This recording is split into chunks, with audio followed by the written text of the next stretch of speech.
host, Ryan Miller, and for the past 15 years, I've helped hundreds of people to raise millions of dollars for their funds and for their startups. If you're serious about raising money, launching your business, or taking your life to the next level, this show will give you the answers so that you too can enjoy your pursuit of making billions.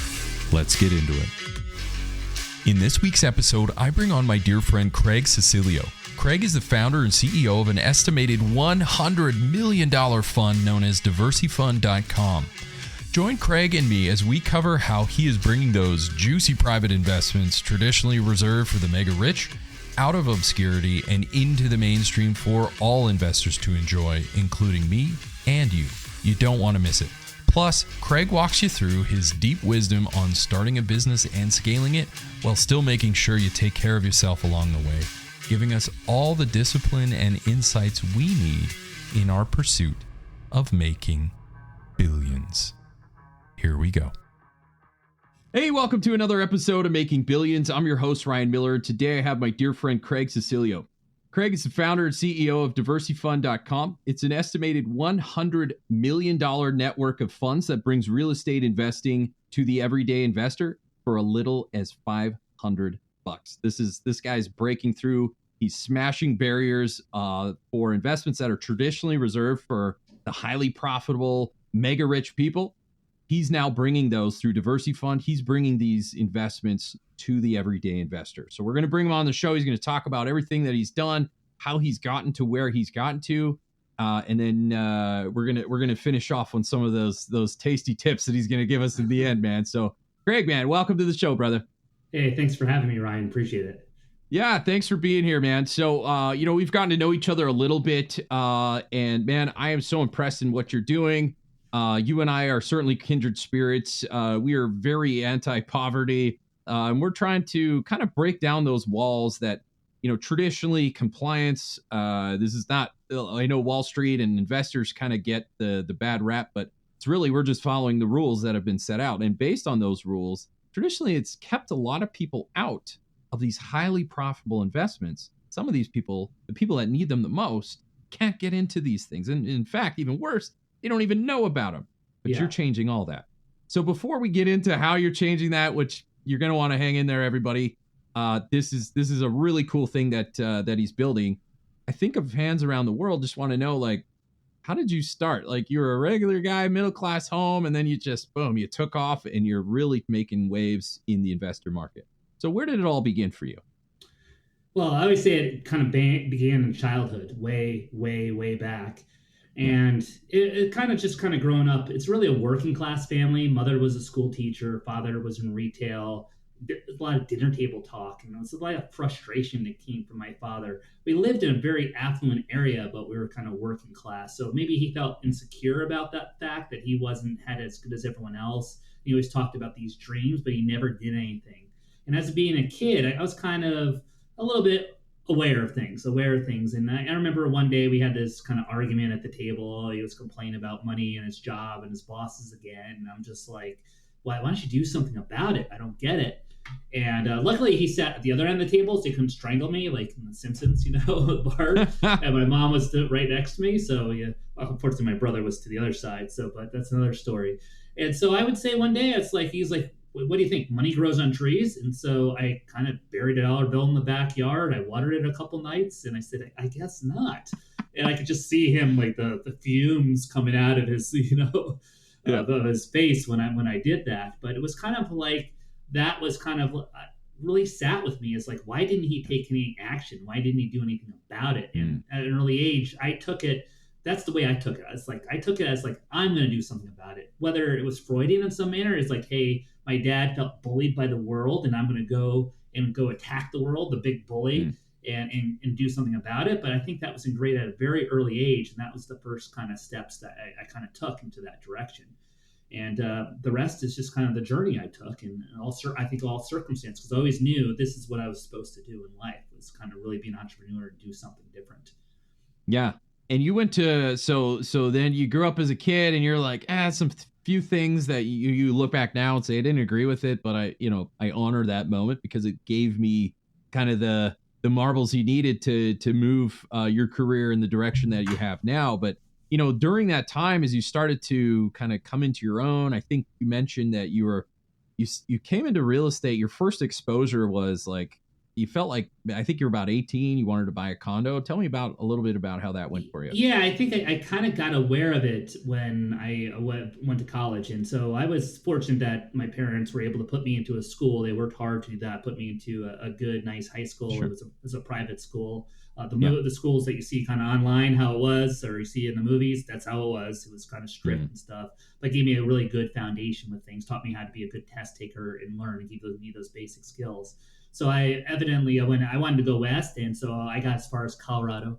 I really wanted to go farther, but I got them to get me to go to University of Colorado Boulder. And when I was out there, I was kind of, I don't know what came to me. I'm not sure what I knew about it, but I was like, man, I could just buy a condo for 90 grand on Broadway. And Broadway, if you play Monopoly or any town, it's kind of like Broadway is always a good area to buy property usually. And, today that thing's probably worth like $3 million. And I was like, hey, Dad, I ran the numbers. Like I could get a roommate and he could pay it and we could cover the mortgage. And hey, this is going to be worth something one day. And he kind of already knew the answer. He was very risk adverse and he never took chances. And he was like, no, we're not going to do it. It's too risky, yada, yada, yada, every excuse. And that's how he was. That's the type of person he was. But I was like, oh man, and today, if you have a condo on Broadway, it's probably worth 2.5 to 3 million. So I'm like sitting here like, oh my God, I wish we did it back then. But hindsight's one thing. It's just kind of the lesson in that to me was just, for me, I had to like separate myself from my family a little bit and have my own path in life. But that's where it kind of started out. And when I eventually kind of graduated from college and I decided to move out to California, I went out there kind of in search. Okay, I know what I'm going to do. I know what path I'm going to take. I know real estate's going to be there in some form or manner. And how I was going to learn what's going to happen. I just knew it was going to happen. It wasn't like a plan. I'm going to go to a business school or I was going to go work for a particular company. I just kind of knew I was going to make it happen. And when I eventually moved out there within my first year, I was just kind of doing odd jobs and stuff. And I was very personable and also respectful at that time period. I believe California was more of a like kind of surfer area where I lived, and kind of the parts of San Diego was very much local. And if you weren't part of the group, like you would get, if you went surfing, you'd get punched or something. And actually there's something on the news about that last week. They're still doing the same thing at the same surf spot that I first went out to. It's kind of funny. It's still going around, but they're very kind of, like tribal in that area. And I kind of was non-intrusive, and I was being able to make friends with those guys for other things we had in common, and slowly but surely building relationships. And I found a couple of mentors that really kind of taught me some things. And really it was like two of them. One was a real estate developer. Another one was, I think his background started as a solvency attorney, and he was into the structuring and the capital raising side of things. And eventually I met the godfather of real estate funds, and his name was Frank Schaefer. And so through that, I learned a lot. And I'm like 23, 24 years old. And these are things you don't really learn about until you're 40 or 50, especially on the side of capital raising. They only want to talk to people who are high net worth, accredited individuals, institutions. And it was just a vast amount of information given to me at an early age of this kind of world, like a shadow world I didn't know existed before. And it was awesome. It was great. Wow, that's phenomenal. So you moved out to California when you were young after college. I think you mentioned before that you knew you wanted to be an entrepreneur. That kind of tied into you saying, I had my breakaway moment where I had to carve my own path, and you did that, and you always knew entrepreneurship was your path. So you moved out to California. I think you said San Diego. Yeah. What made you pick San Diego? I always said San Diego. I said that back in high school, and I remember one of my old high school friends saying, yeah, you always wanted to go to San Diego. And I remember saying something like, I want to go to San Diego because it's like LA, but doesn't have the materialism of LA. Well, back then it didn't. And I don't know what I was thinking. I was like 14 years old, 15 years old. And I kind of, that's the way I viewed San Diego at the time. And also where I lived on the East Coast, we had a beach, and I enjoyed the summer times. And I was like, well, why can't I live like this is how I am? It's like, why can't I go to an area where I have a beach every single day of the year, all 365 days? Why don't I have to enjoy 90 days between Memorial Day and Labor Day? So that's another reason I wanted to get out there for the beach, learn how to surf and do all that stuff, which I'm still haven't done yet. But those are a lot of reasons why I wanted to go out there. it was fascinating, and the energy that I had was I had my car, which was a Jeep at the time, and it had a kind of a soft top on it. And I love telling this story is because I went to kind of U-Haul to get a trailer, and they said I couldn't get a trailer because I had a soft top. I'm like, Mm-hmm. and most people would be like devastated. I'm like, okay, whatever. I'll stuff as much stuff as I can in the Jeep and put some Yep. duct tape on it, and Yep. drive across the country. All of a sudden, I'm driving in the middle of the night. My soft top goes flying off somewhere in the desert in Nevada, and 30% of my stuff is gone. I'm like, okay, whatever. I'm almost to California, and so I make it out there, shut off the Jeep, and it breaks. It just shimmies. I'm just broke down. Yeah. But I'm there, and I'm excited to get going. So that's the start of the journey. And then, you mentioned before that Frank Schaefer, the godfather of real estate investment funds in San Diego, he helped you a little bit to help you dodge the proverbial bullet. Maybe you can walk us through a little bit about, what did having a mentor like that do for you in the early days? Kind of signal to our fans around the world that, mentors are a good idea, and boy, did he provide you a lot of value. I just wonder if you can maybe summarize. So, the early days, I was doing a lot of syndication. So that's bringing a bunch of people together to kind of finance a project, whether it's mezzanine or equity or debt or whatever. And I was raising money for my projects and other people's projects. I went off my own after kind of working for other people around 2003. And so I was doing that. And a normal course of evolution with anything is kind of to build your own fund. And I remember being introduced to Frank probably a few years before that. And I remember kind of always going to him and showing him some deals that were more complex. And he had a huge construction background. So he was very, very insightful for me looking at deals, understand how to underwrite them, look at the ins and downs, to ask all those questions. So I started talking to him. It's like, hey, Frank, I'm ready to start my first fund here. And I believe it was like November of 2005. We sat down. And he said, hey, Craig, I think the market's the word I use today, I wouldn't use this word back then, was pretty overheated and frothy. And I don't think it's a good time. He goes, look at all the stuff, and he always used the word we, because that's how it was back then, as we do things. And it was always like, we do things. This is how we do things. It's not the same. It's like the way we underwrite is not being done. All these deals are getting funded and all this stuff is happening without this basic 101 underwriting stuff. It's just, I think things are kind of gonna really go down pretty fast and pretty hard. And so I was like, okay, maybe it's not the best time to do it. And I kind of, the decision I made was not to create a fund at that time period. It was probably one of the best decisions I made, because we know what happened within a couple of years in that time period. And everyone around me who started these funds started imploding across locally and across nationally. It was a crazy time period. Yeah. So Frank Schaefer kind of brought back the discipline of underwriting a deal, and it sounds like you did okay in the 2008 recession. All these, like you said, the funds were imploding, but the lessons your mentor gave you goes back to the basics and really underwrite the deal properly. And then from that, you ended up being just fine, was my understanding, in 2008. Is that right? Yeah, I was good. I was really good. I mean, from a point of view of a business imploding and having unhappy customers, which are investors at the time period, it was minimal. Was almost nobody at the end of the day. And awesome. To have that and to come out of that with that reputation was big at the time. So when I kind of went back in the market and had a new plan, it was not easy, but it was something that I could do.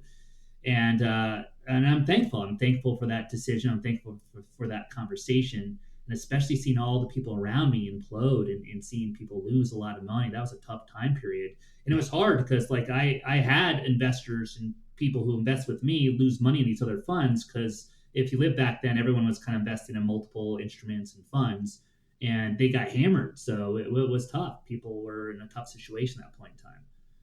Yeah. Yeah, that's crazy. And then, after we start coming out of the tail end of the Great Recession, I think they came out with the Job Acts in like 2012, 2013. And there was something that kind of sparked your plan. Maybe you can walk us through how do you fit into the Job Act? So and I go a little bit before that is I had a fortunate circumstance to start. I had a former employee come to me with an idea about buying distressed assets, and then all of a sudden I had this aha moment. It's like, oh God, we get stuff for so cheap. Let's go out and do it. And then I finally started my first fund in about 12, right? And so I got Yeah. that going and raised money for that. And then 13, I hear about this thing called crowdfunding and real estate crowdfunding from the Jobs Act. And I got hooked. I read this thing about, okay, you could solicit uh, investments from non-accredited investors. That's pretty much anyone that you can. And I was like, oh, I got to get into this. I got to figure this out. I was building websites before. I knew about marketing. I know about a little bit about automation. This is something that I was really passionate about. I could get someone who doesn't have that financial acumen or experience or that access, and I could provide them a service. And I was just hooked. And I dove into it and started learning about that. And it's kind of crazy when you pass a law in 2012 and the actual code or regulation didn't really get approved to the market until I think it was July of 2015. And the first one, I think, got active sometime in 16, just the way the government works. 4 years later, right? Let's create this great this thing called the Jobs Act, but most of the things you can't do to 4 or 5 years down the road, which makes no sense whatsoever. So I did have a bunch of time to kind of put my ducks in a row and understand what I had to build, and that was where the diversity fund came from. That's where the idea started, and the rest was just kind of putting that together. Wow. And so, you found some, I wouldn't call them loopholes, but you found some updates to allowing certain investors to come in. And then from that point, you met your co-founder, Alan, and walk me. And then you formed Diversity Fund, diversityfund.com. Yeah, you have this idea, and you're like, okay, now what do I do? It's like, what is my strength? What am I good at? Right? And it's like, what am I not good at? And what I don't like to do. So I was like, you know what? I don't like, the lawyer part of stuff. It's like, okay, lawyers cost me so much money. It's always like, I remember doing a deal, it cost me like 60,000 attorney fees, and I made 50,000 on it. I was like, what the hell? That doesn't make any sense. So it's like, I'm gonna get hammered with the legal fees. Then also the compliance side, the security side, and how that works. I'm like, okay, that's mainly attorneys and vendors there, which you get hammered with accountants and all that stuff doing something. I was like, okay, so I'm kind of thinking of what I got to do here to get this thing going. And then I started kind of looking out and reaching out to people and developing relationships. So it took me about a year to year and a half from meeting Alan to get him aboard, and he read about it a little bit too, and he was kind of sold on that together. So I think 15, we started kind of conversing with each other. And I had a previous business because I had to kind of take care of that business and wind that down. So he agreed to help me to wind that down. And then we officially launched Diversity Fund in late 2016. And so we launched and started putting those steps together. And I'm going to kind of fast forward a few years. And it really took us to about the end of 18 to get our first non-accredited everyday investment fund, let's call it, qualified through the SEC. It was still slower back then. It took months, some cases a year, and some people even 18 months to get it going. And then we really got to the technology improvements and the product improvements really kind of kicked in, I would say, in the middle of 19, which was, and that's really the day that the amount of investments came in were in the double digits through automation without salespeople. And that's what the dream was, to do this whole thing just with automation, especially when you're using micro investors as your customers.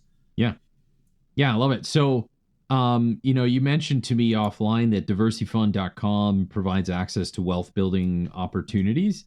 Walk us through a little bit through some of the features of that and kind of some of the everyday investors around the world, specifically in the United States, but around the world.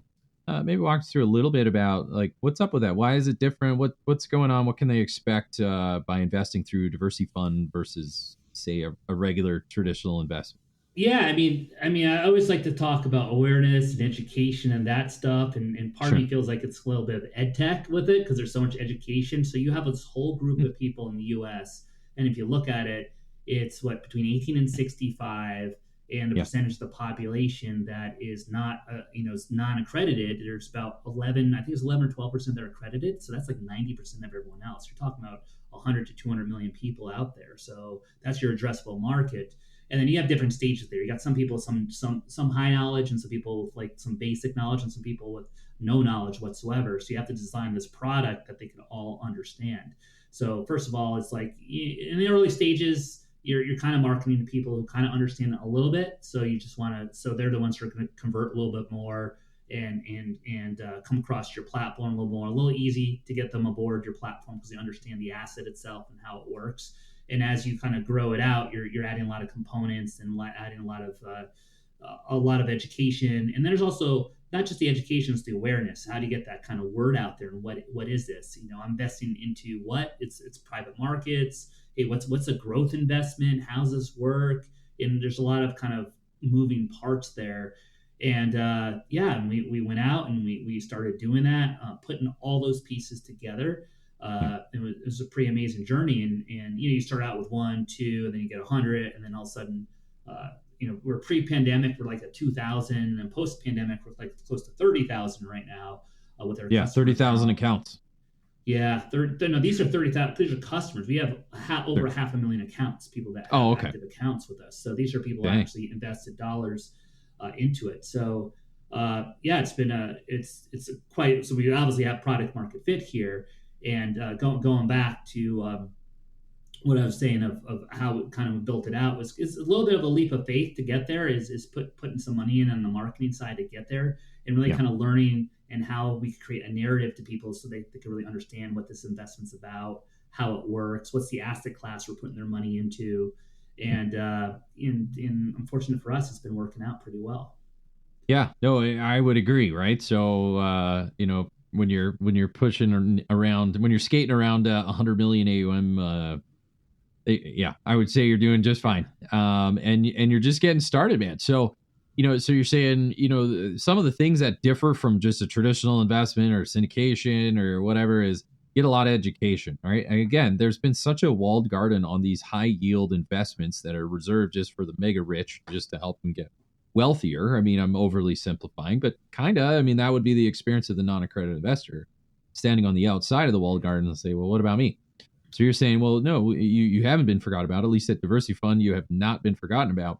In fact, not only do we provide access for as little as $500 to get into these things, but we also provide education to help you understand it so that you can be right in lockstep with a lot of I would argue, I'm totally putting words in your mouth, but a lot of the mega wealthy, we'll say, the accredited investors and beyond.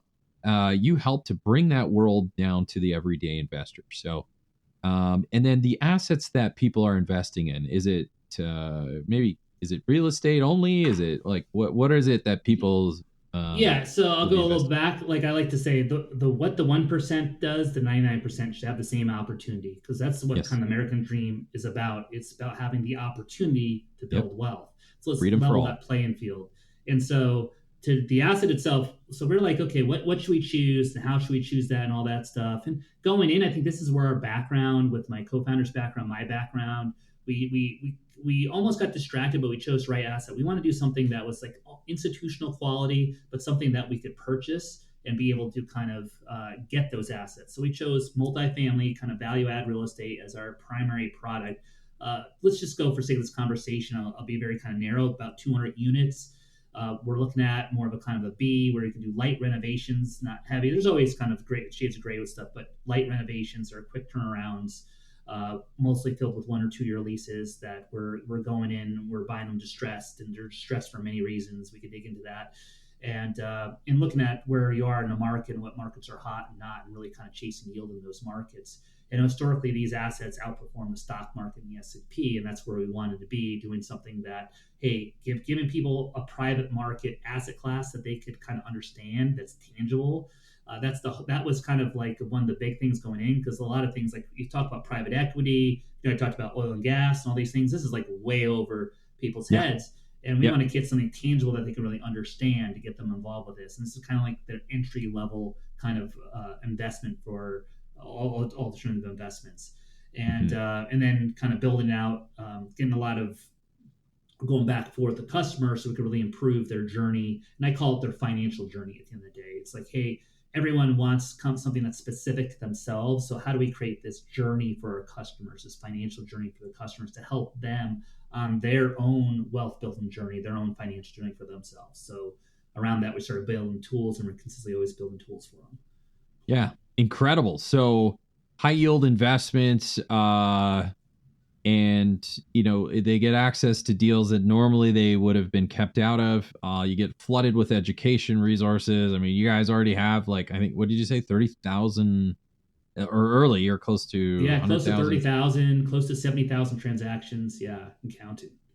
Yeah. And so, you told me a funny story about your worst performing investment, which is still pretty freaking awesome. I don't know if we got it in 2020 or 2019. So, yeah. Well, whatever. That's 2019 or 2020. I'll just call it. I could say that. Yeah. And so we had, I remember it was like kind of 3 units, and not 3 units, like close to a couple hundred doors. There was a fire. There was like frozen pipes. And this was in Texas, because I think everyone remembers a winter storm a few years back. Remember that? That's right. And those frozen pipes became a flood. Right. I remember that. Maybe I shouldn't be saying this, but since we sold a can, there's a triple homicide on one there at the property. And you had your hands bad. full. Yeah. And then, by the way, there's this thing called COVID that came around too. So, then you had rents kind of just not people paying their bills right there during that time period with rent assistance. So you could have a full property with like half of them only paying rent at that time period. And we were still able to sell that thing and get close to, I think it turned out to the LP level, about 8.9% return. So close to almost a 10% return on something that was that horrible. One of those things should take you down, just one. Right. And we had like 4 or 5 things happen, and we still were able to perform. So I can say that because we actually got that return. So that for compliance people out there, I hope I'm in compliant, because this is crazy nowadays. But it's fact, right? If I'm not, then I just give up, man, because this compliant world is crazy. Yeah, I gotcha. So your worst deal, you got nearly 10% when everything goes wrong. So that gives you a sense of the floor of Craig's ability. Everybody is just saying, even in the deals that he does, when everything goes wrong, you got frozen pipes and fires and homicides and all these different things. Pandemics, like, pandemics, we got to give them pandemics. And he's like, like we only got like almost 10% investment off of like when it's crashing and burning. So that tells you how good you are. At least it tells me how good you are at writing a good deal. To cover your downside, but also the downside for your investors. Would you attribute some of that moment, that success, to the early lessons you learned from your mentor, Frank Schaefer? Oh God, I the perseverance to do there. I think that's something that maybe came from childhood and from myself. I don't know where that came from. It probably came from perseverance. I think probably came from my mother at the end of the day. But the skills and the underwriting stuff. Yeah, they taught me how to underwrite a deal, but really how to get through those obstacles. It's something that I think was like my journey throughout my life, and how I kind of went to the next stages with things. And that's how I approach things. It's more, my mind always goes, how do I solve something? It doesn't look like, oh my God, and freak out. And it's more like, how do I solve it? How do we attack this issue? And this is kind of how I'm wired. If something goes wrong, I'm like, okay, what are we going to do about it? Maybe too much, maybe too, what's the saying? Type A and there's type G. I think my friend said, hey, we're more like type G, which is a type gorilla. So it's a little higher than type A. So I like to dive in and just try to figure out a way how to solve things all the time. And constantly, when you're not only managing real estate, but also I have a tech company, a startup at the same time. You got employees and all this stuff going on. You're always like, hey, how am I going to pay my next bill? And so you have to persevere through all that stuff. So every day something's being thrown at you. And even at this stage, stuff is still being thrown at you. Now it's like, whatever. It's like, I'm so used to it. So I'm just like, it's like walking. It's like, I have to walk I have to overcome adversity all the time. So it just comes normal and set and, secondhand. And for our fans listening, I would assume CrossFit probably helped you to break through walls. Craig is unbelievably jacked, so you can't tell if you're listening to it on audio, but on YouTube you can tell.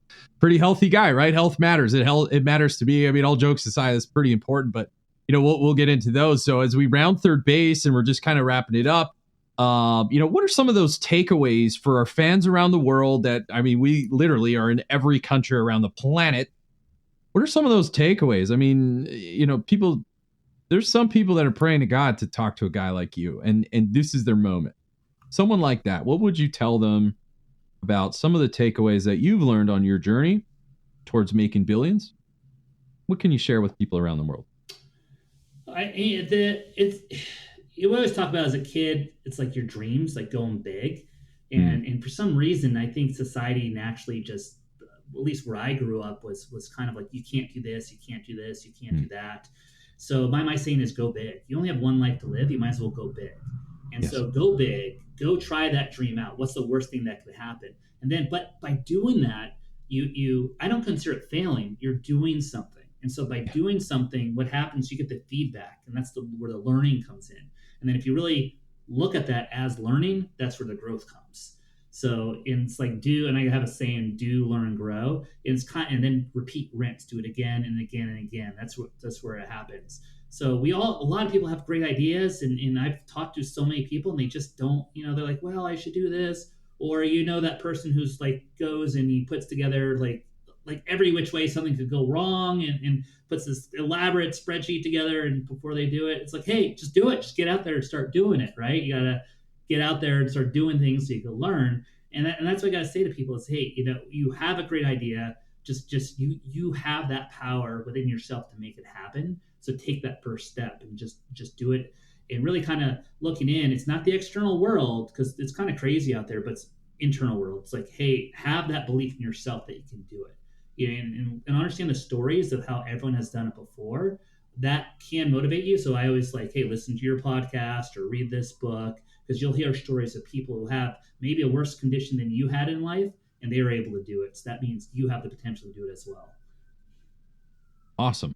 So go big, go for that, and do something about it. What else, man? What are some other tips that you've learned along the way that you can share with our fans around the world? Yeah, the doing is the failing is part of it. Doing, yeah. And I want to just talk about, like, you always hear about failing. It's okay to fail, but it's good to fail. The faster you fail, it's almost the better, because it accelerates the process. Within reason, right? You got to be reasonable about that stuff, so that's good. And really, I mean, a lot of stuff I learned was doing things and really improving things, like launching things that are MVPs, minimum viable products. Don't be too perfect on things. You really want to understand if you're going to get that product market fit, or people are going to like what you sell. If you spend too much time or too much money or too many resources on trying to make it too perfect, you're not really kind of testing the stuff and getting that feedback to see if people really want it. It's kind of living in your head almost at times, because I've noticed a lot of people. I'm an advisor to some groups, and there's all these great ideas and phenomenal ideas, and then I ask them how many customers they have. I'm like, one, none, this or that. So you got to kind of get it out there and test it, and then you can improve it too, right? Everyone has a different type of runway. And some people just do it, and they're doing it themselves. And their one way could be as long as they want to do the project and stuff. Other people have money that's given to them, or partners and doing stuff, and you have a set amount of time to do things. The other thing I always like, if you're very customer centric, is really kind of reducing the friction for the customers at the end of the day. Make that process very easy for them. We have an app now. You can click the button. We use Plaid. It connects to your bank account. It's under a minute to do the whole transaction. Make it simple. Some warning there, compliance is tough nowadays, so you want to make it too simple. I think Robinhood is a great one that's made it super simple. Now they have a lot of issues out there, but you want to make it easy for people. You want to make it very easy for them to transact. And also I always talk about the educational component is how do you communicate that stuff to people too? And so we're working on things of, okay, maybe it's just not any long form comment, maybe it's better charts and graphs, and just trying to give them information in a manner where they would like to receive it. And that's kind of a saying that I heard, gosh, I don't know where I heard this one from. It says, treat other people like they want to be treated. And so I look at that in a variety of different ways. And one is that, okay, this is their journey. How do they take in information? How could I give it to the way that they like it? And always constantly improve that. And then a big, huge component to do any of this stuff is yourself. Is you got to be balanced. You got to put yourself in a place where you are kind of on your A game, that you're calm, you're not getting stressed out all the time. The anxiety, hey, those things are normal. We all come from it, so it's really big mental health. But nowadays, there's so many tools out there that you can use. So if you're going to do this and try to burn the midnight oil, it's going to catch up to you. You need to kind of incorporate that balance. Whether it's like kind of going to an event, I think you were saying something earlier about stuff in the daytime and go into it's yeah. If you need to go somewhere, go to an event, that's good. That's a good thing to do. Incorporate that. It's the social part of your life into your daily schedule. If it's exercise, something I love to do is exercise. So I make sure to incorporate that in my daily schedule. There's other stuff out there too people could do, but figure out what works for yourself. Work on yourself, because if you don't, then it's just not going to work out. It's going to affect you in all areas of your life. Awesome. Perfect. And so, as we wrap things up, is there anything else you'd like fans around the world to know? Any last minute thoughts or connections or? Yeah, I mean, a lot of things is, this is, I believe, like doing things like this and creating something that hasn't been done for people before is something that I really like to see people like take the step and have all this innovation come out. Today we live in this kind of world where all this stuff is going on. At the end of the day, we can't lose the fact of what makes this kind of a great place to live, a great country to live, is the innovators, the entrepreneurship and stuff. So I say go for your dreams. Hey, don't let all this distraction get in your way. Whether the market's great, the market's sour, there's always opportunities for everyone out there. Don't be distracted by that. And a couple other things, tidbits, is I always like to say, you try enough times, you'll get the timing right. But as I kind of go, my age's wisdom is timing means a lot to things. And I always felt, I used to think like we're in the real estate world, it's like location. But recently it's been more timing. And if you stay in right long enough, the timing will be yours, where one of your ideas may take off. So you better awesome, get going. Man. Yeah, I absolutely love that, man. And so, as we wrap things up, I hope everybody enjoyed our conversation with Craig and I together. So, learn about product market fit, which is really just saying, have you convinced anybody to do anything with your product, and use that to validate it. Another one that Craig said was, learn to plan for the timing. Yes, location is good, but so is timing. You do these things and you too will be well on your way in your pursuit of making billions.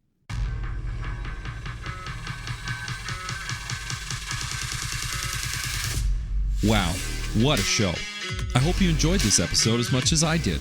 Now, if you haven't done so already, be sure to leave a comment and review on new ideas and guests you want me to bring on for future episodes. Plus, why don't you head over to YouTube and see extra takes while you get to know our guests even better. And make sure to come back for our next episode where we dive even deeper into the people, the process, and the perspectives of both investors and founders.